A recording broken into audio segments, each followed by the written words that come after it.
There are a lot of controversies about whether cheerleading is a sport or not. It has been said that cheerleading is only the act of leading organized cheering at a sports event. It has also been said that cheerleading is to entertain, motivate, and unite spectators of other athletic teams that are competing. It is true that cheerleading leads organized cheering at sports events. However, as long as people show up to watch the game, there will always be cheering whether the cheerleaders are there or not. It is also true that cheerleading entertains and motivates spectators. However, the game will still go on whether cheerleaders are there or not. In a Connecticut court case involving Quinnipiac University, U.S. District Judge Stephen Underhill ruled cheerleading was not a sport. He went on to say that cheerleading is too underdeveloped and too disorganized.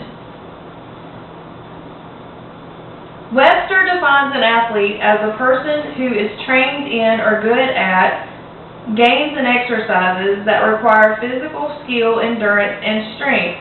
Webster defines a sport as physical activity engaged in for pleasure or exercise. Cheerleading requires physical skill, endurance, and strength while engaging in physical activity for pleasure or exercise. According to the Women's Sports Foundation, in order for cheerleading to be considered a sport, it must possess four things: a physical activity which involves propelling a mass through space or overcoming the resistance of a mass, be a contest or competition against or with an opponent, be governed by rules which explicitly defines the time, space, and purpose of the contest, and the conditions in which a winner is declared, and the acknowledged primary purpose of the contest and the competition is a comparison of the relative skills of the participants. Cheerleading is a physical activity which involves propelling a mass through space. Note, cheerleaders are not footballs or basketballs, but it takes great strength and skill to throw flyers up in the air and catch them. Cheerleaders show the skill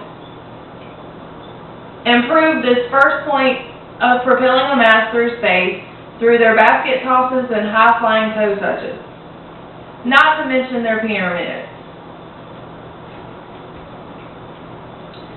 Cheerleading possesses the second point, a contest or competition against or with an opponent. Cheerleaders are part of a team that competes against other cheerleading teams at competitions all over the U.S. and the world. Teams from all over compete, showing their skills to be the best. Cheerleading is governed by rules which explicitly define the space, time, and purpose of the contest and the conditions under which a winner is declared. According to Cheer USA guidelines, teams are required to perform the full length of a CD. They are allowed a 5-second lead time. Cheerleaders are required to perform on the same floor and practice only in the designated areas. Whenever team abides by those rules and whoever has the highest score wins all, title and trophy. Cheerleading is a competition that compares skills of its participants. Not everyone can do a perfect stunt, but stunts are being compared among different teams to see who is the best. To close, cheerleading proves to be a sport in every definition of the word. Physical activity for pleasure or exercise. Cheerleaders cheer because they have fun. While they are having fun, they are showing great strength and skill, exercising their bodies. It wasn't Webster that said cheerleading isn't a sport. It was the Women's Sports Foundation.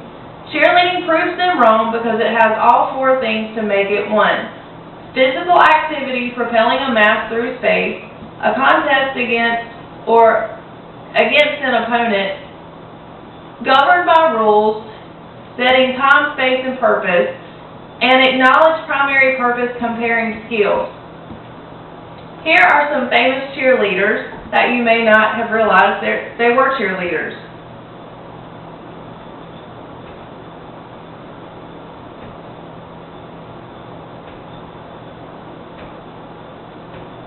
Thank you.